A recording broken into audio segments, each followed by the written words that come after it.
Dan. What's up, Alex? It's another game night. Game night. It is game night. It's always game night. However, this week we are talking about what we are most excited about coming up in just a week or so. DiceTower Retreat. As we're filming, I see the text for the retreat, like, going through. I know. Trey, stop it. No, I'm just kidding. It's all right. Somebody's got to keep these people going. I know. But we're in the thick of it right now. Everybody's getting very excited about games and everything that happens.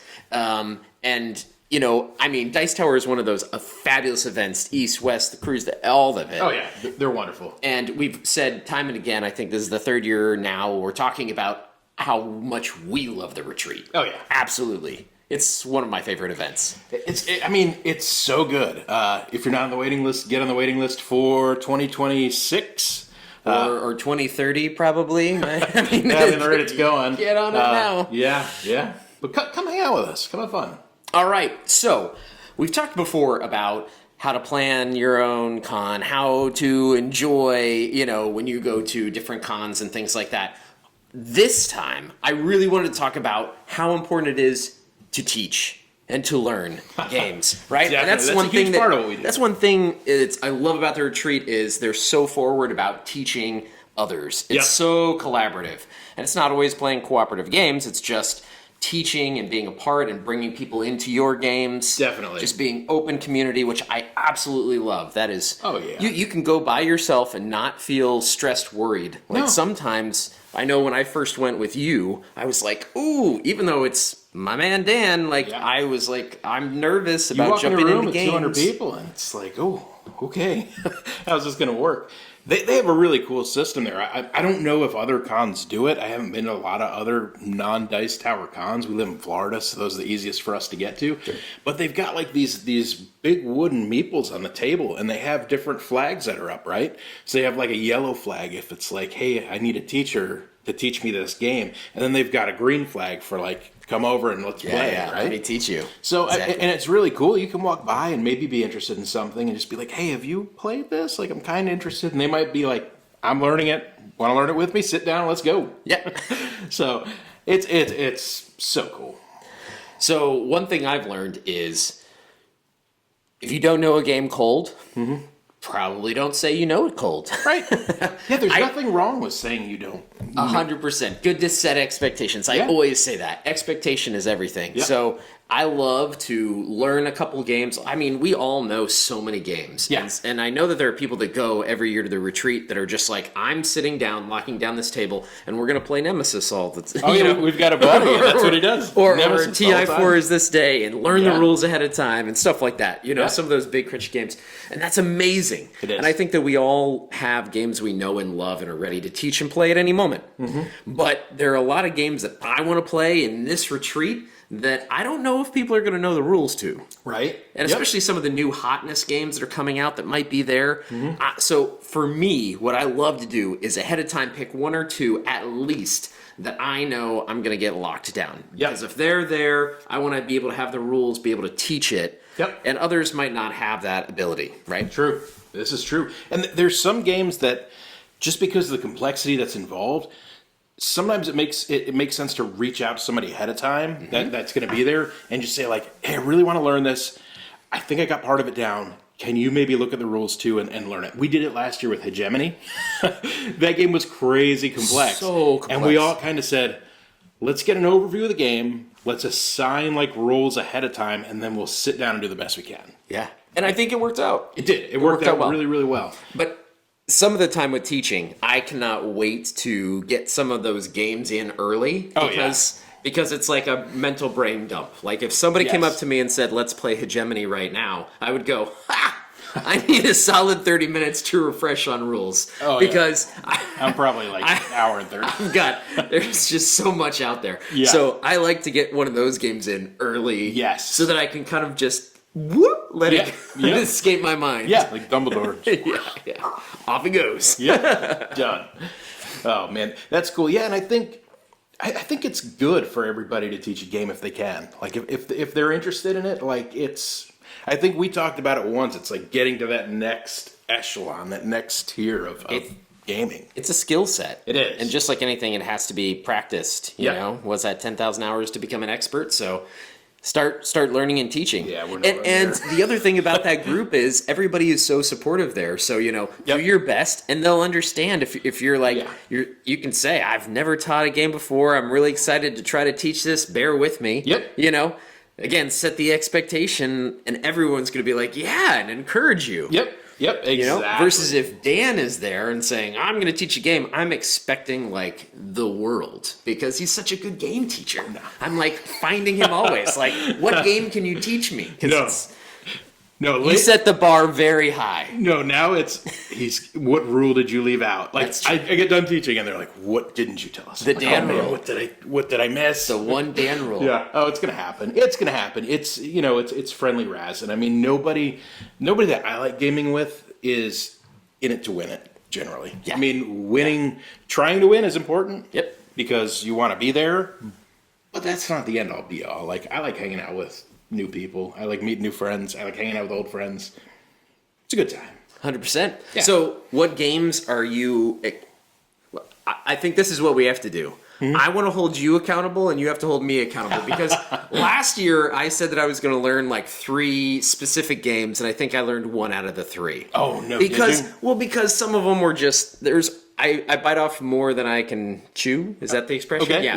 yep. Sometimes I'm like, oh, I want this, and they're like 3 super heavy games, I immediately am going, that was a bad decision. So this year I've kind of picked like a couple middle of the roads and maybe a couple that might be good. So do you have anything on your list that you feel like you have to start learning? So I've already started diving into some of them.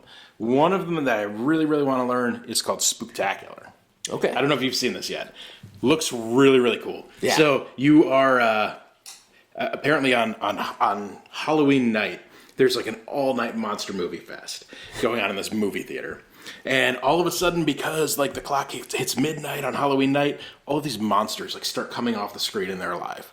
And you are like trying to devour, I think it's called, the moviegoers. Like you're trying to frighten them, devour them, but each monster has like a unique way that they operate. So you're like chasing these people through this movie theater and like activating your abilities and stuff. It looks so cool. Looks so cheesy. I love the old like classic monster movie stuff. Like Horrified and some of those, I'm like all about that. I want to play that so bad. Oh, that's exciting. Yeah. That's a good one. Well, you know, I've always been a fan of some of the D&D games that come out. So Builders of Baldur's Gate. Yeah. I'm excited about that. Learning it, because it looks like it's just up my alley, you know, the whole worker placement. Yeah. I feel like, and we've been hearing great things about it. So yeah, it looks I think that's really definitely cool. on my list to learn. I'm saying it right now. I'm going to learn this game, the rules. I hope you do learn it, because I really want to play it. And then I can play it back for myself. Did you learn the rules? Yeah. Yes, I did. Well, one of the coolest parts I like about Lords of Waterdeep is like building those buildings and then people use them and you get like a little kickback to it. Yeah. I love that. So I'm hoping Builders of Baldur's Gate like does something similar to that, I would hope. Yeah, and I don't know if there's any of the Tyrants of the Underdark influencer. I don't know enough about it, so I've been impressed by a lot of those D&D games, so I'm excited about that for great things. So that's on my list. Yeah. So before we get too far into game discussion, your throat sounds a little scratchy. It is. Yeah. It's a little dry. We need something to drink. So the DiceTower events are non-alcoholic, right? For sure. So you don't drink during them. You don't come in there after you've been drinking. Like we respect it, and that's the environment they want to do, and that is totally okay with us. So typically, what we like to do is we will game basically from the moment we wake up until like the evening 8, 9, 10 o'clock, and then we go off and do our own thing. So one of the things that we do there is we have some good beers and great whiskey. So I might be bringing this one there. This is live science, people, right? So this is Amroot. I don't know if you guys have heard of Amroot. We know Amroot pretty well. This is Indian single malt whiskey from like India, right? Look at this. I mean, this is so cool. So Amroot, at first I was like, I don't know anything about India whiskey. Like, I know nothing about this. Like, how good can this really be? Amrut has always impressed me. I have never had a bad thing from them. And there's so many Indian whiskeys that we don't know about because they don't make it over stateside. Yep. Or they don't have the marketing, all of it that it takes. But Amrut stole a lot of things from Scotland, right? Yeah. The Scotch making. And so they essentially tried to like reinvigorate that process in India in their climate and have done an exceptional job of it. Yeah. Some amazing whiskeys that I think we've talked about on some of our episodes, but I think we have too. And if I'm not mistaken, I think India is one of the hottest whiskey markets out there. So you got to think some of the stuff that they're producing never leaves their country, right? Yes. Very true. They're also one of the biggest, importers of whiskey and exporters of whiskey. Yeah, and if you guys want to see a deep dive on Amrut, look at our Rajas the Ganges video. That was some excellent Amrut whiskey. Bagheera. Awesome pairing. So this one's a little bit different. This is from Drammers. Drammers is a whiskey club, so they go around the world visiting different chapters. We've gotten to know Charlie pretty well, and this is one of their picks that they did. So this is Amrut Indian Single Malt Whiskey, limited edition X-Rye cask, right? And this thing is 120 proof. Woo. So I've never had an Amrut with that much kick. So we are going to see if this is any good. This is live science, people. This bottle is unopened. Usually, that was good. I should have done that. Yeah. Usually I like giving my whiskey a little bit of time to breathe. I tend to feel like it gets better as it sits and oxidizes a little bit. But we're going to see how this goes, right? Wow. This is a treat. Thank you, Dan. Well, we'll see if it is a treat. Yeah.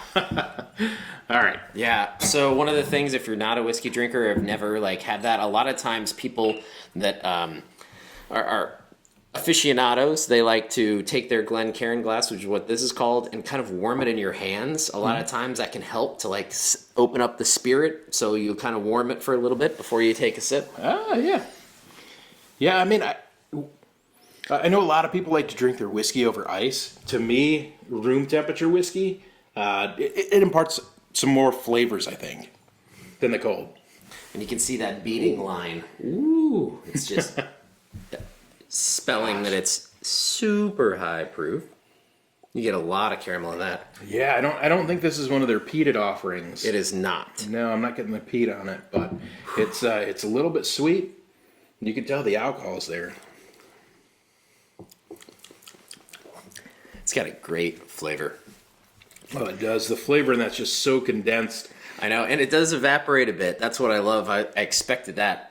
So the heat of it doesn't just punch you. Like you can feel a little bit, especially the first sip. Yeah. But it evaporates really nicely. Mm-hmm. But then it just leaves that wonderful caramel, lingering notes. Oh man. Yeah, this is pretty sweet. This is very sweet for a single malt. I don't know how much of that is the rye, how much of it is just the proofing on it, but it is pretty good. Mixture of both, for sure. It's a no age statement, right? So it's not. I believe so. Non-chill filtered, no age statement. Not aged for any specific length of time. There is some stuff in a foreign language which may give us more info, but I don't know what that is. Cask number 709. Well, this is delicious. Date of filling, 2015. Date of bottling, 2021. So, yeah, it's 6 years. Not bad. Fabulous. Yeah. All right, back to the games. Yeah. So another game on my list that I'm excited to play. It's been out for a while, but it's The Great Fire of London 1666. Oh, yeah. And I know there's some people in the retreat, maybe someone watching this, who plays it routinely. Mm-hmm. I know there are some of you out there that play this routinely and look forward to it at every retreat. Mm-hmm. I feel like it's a game that I've never played. I've always wanted to try it, so I'm excited to learn it and play that. Yeah, I'm pretty sure Mark and Kyle and I'm pretty sure they played it last year. I kind of remember seeing them do that. And I think they all had a good time. But I feel like it's like fire and it escalates and it can just, if you don't rein it in, it can spread pretty quick. Oh, yeah. I will definitely play that. I can't wait. Check it out.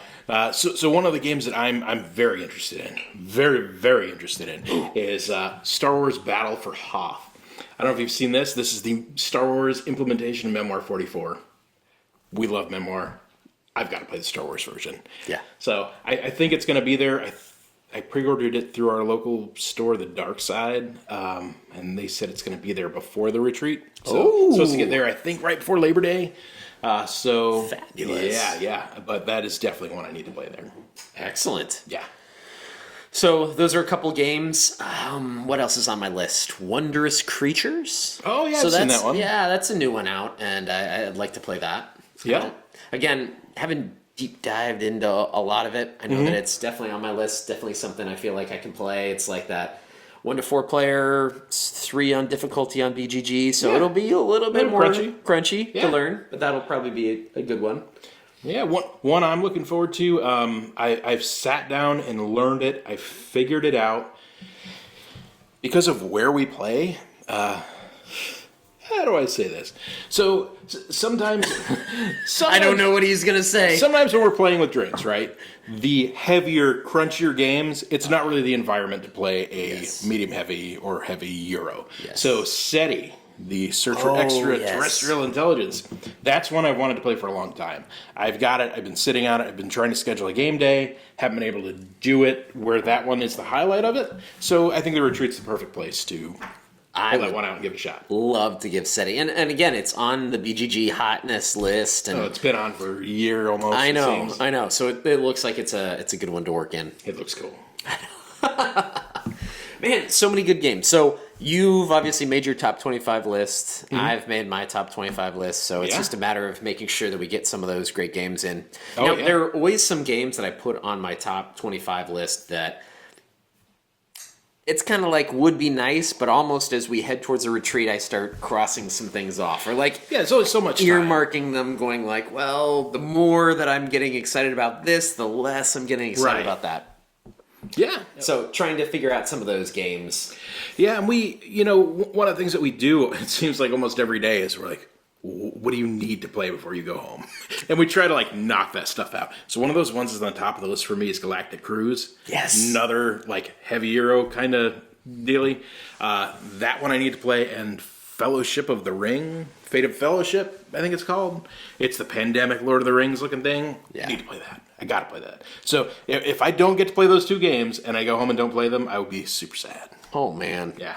The other thing I do is I always text Dan to know which of the games he has that's on my list. True. Because that also helps. I make my top 25 and then I kind of highlight the ones that I can play when I get back. Right, exactly. Because this library is there, and the library is immense. It's well culled. It is. Cultivated to the extreme. It's beautiful. I love the people at DiceTower for this library. Oh, yeah. And you salivate if you're a game player. So knowing that we have so many games. Yep. And we've backed so many games. Usually between the two of us, we have some of the games coming. Yep. Like you just said, Hoth is coming your way. Yes. You have SETI. Yep. So do we want to play them there? Absolutely. But if we make it home... We don't. We're going to get to play them anyway. Right. But there are some games like, the great Fire, London, 1666. I don't own that game. Yeah.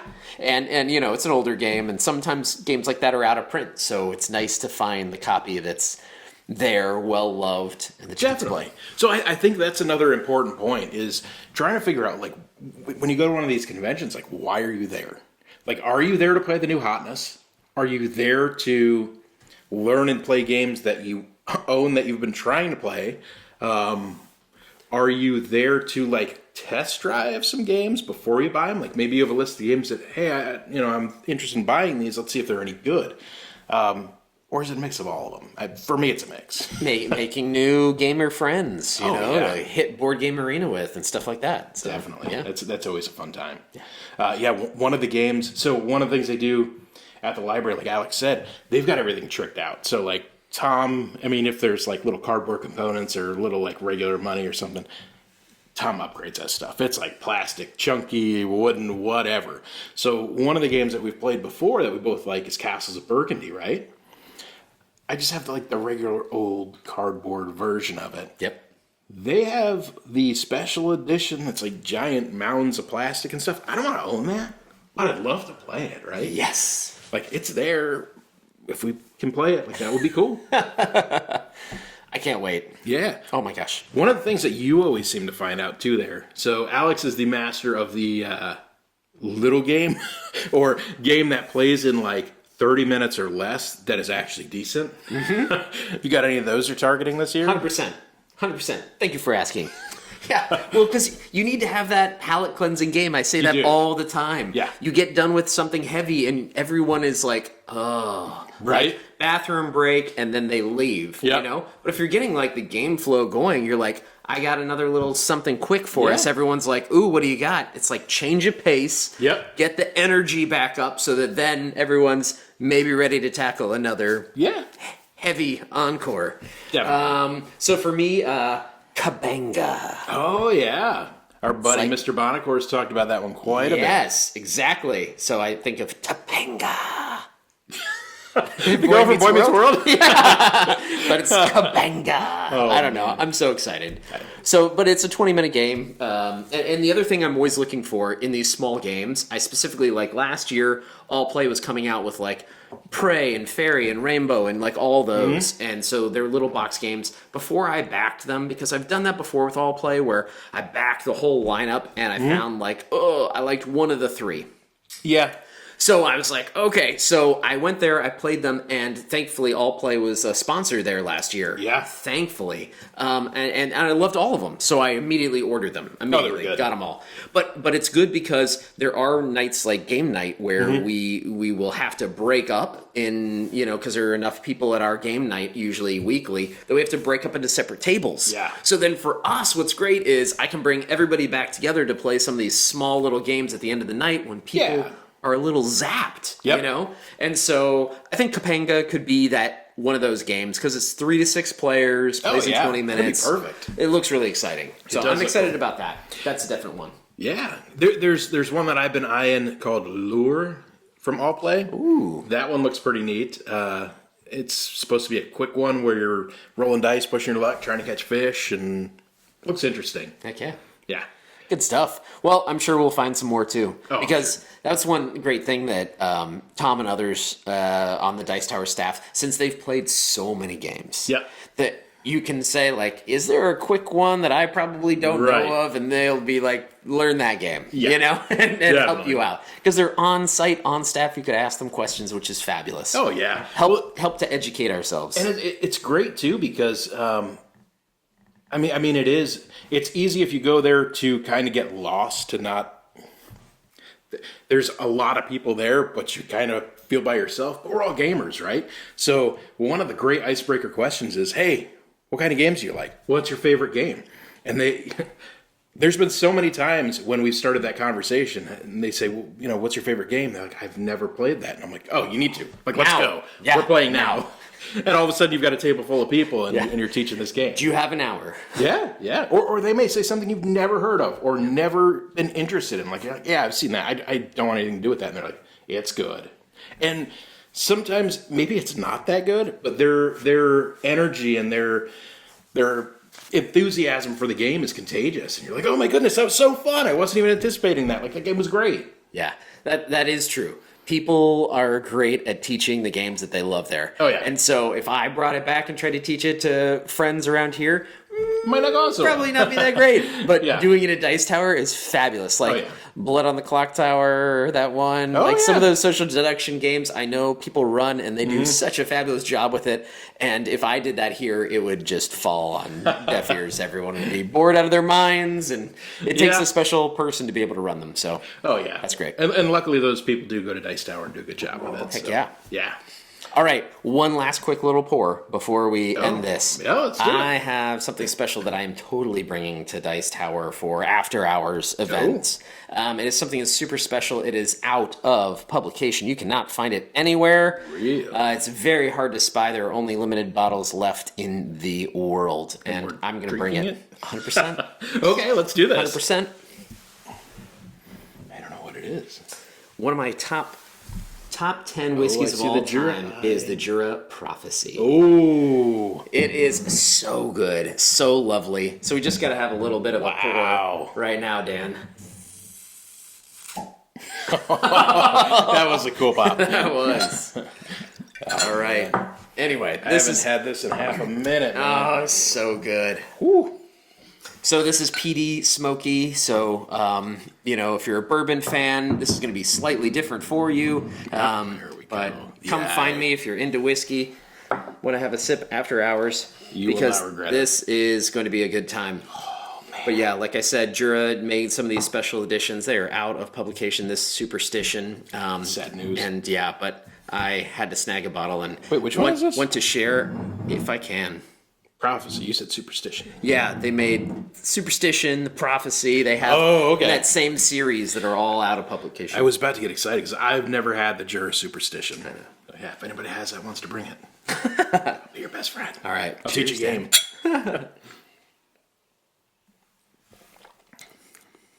Oh, it's as good as I remember. Yeah, it's caramely wonderful, 46%. It's got the peat on it. So it does. Peat, if you guys are not familiar with it, it's very earthy. Yeah. And chalky, a little chalky taste. And there's a whiff of smoke on it too. So sometimes you'll find that with the peat. I mean, you know better than I do, but they have these malting floors and they'll burn peat to help it malt, and it gets flavor imbued in it, and it's wonderful. It's so fabulous. Anyway, had to get a little preview of what some of the fun that we're bringing after hours. But gaming is the focus, and there's so many good games. It is, and one of the things that the retreat does do is it gives you the opportunity to play some big scale games, like event type games. Yes. You'll see TI4 being played all over the place. TI4 is great, but it will take up an entire day of what could be 4 or 5 days of gaming, right? So I like big games, but I like some of the quicker to go ones, like Ready, Set, Bet. That one is awesome. I would love to get in a game of Ready, Set, Bet there, if anybody wants to do that with me. Memoir 44, the Overlord edition. I've done the Battle Lore, the fantasy version of that. I've done the Overlord edition of that a couple times at the retreat. So much fun. I might bring Warring Colonies. I was thinking about maybe even doing that. Wow. Dead of Winter. That would be a lot of fun. With the expansion. Yeah. Negan style. Something else we've been teasing, we've been thinking about. One of our favorite games over the past year is a little game called Flip 7. You might have heard of it. So good. The best card game ever, if you've read the box, right? Yeah. We've been talking about maybe we can get some people together and determine the best player ever of the best card game ever. I like this. Maybe find us one evening and we can get a group of, I think it plays up to 18 or 20. Oh my gosh. We could do it. Everybody we could gets shuffle a couple decks together. Everybody gets 3 cards. I'll bring my copy. Don't worry. It's going to happen. Details to follow. All right. Sounds good. Man, Flip 7 tournament. I'm all in. Oh, it'll be fun. Woo! And Flip 7's so much fun. Oh it is. Gosh. It is. That game I can definitely teach. I don't know. I taught it the other night, and they were like, "You got this rule wrong, Dan." I'm like, "There's like 4 rules to this game. What did I get wrong?" Happens, I guess. On technicality. Sure. Love it. Well, fabulous. We look forward to seeing everybody there. Yeah. And anybody who is not attending, who is watching this, get on the list. Put yourself out there. If not this, any other Dice Tower events, because they are not to be missed. Always wonderful. Do a good job. Very good job. Perfect. Yeah. All right, Dan. What do we always say? Let's game hard and drink responsibly. Cheers. Everybody. Woo.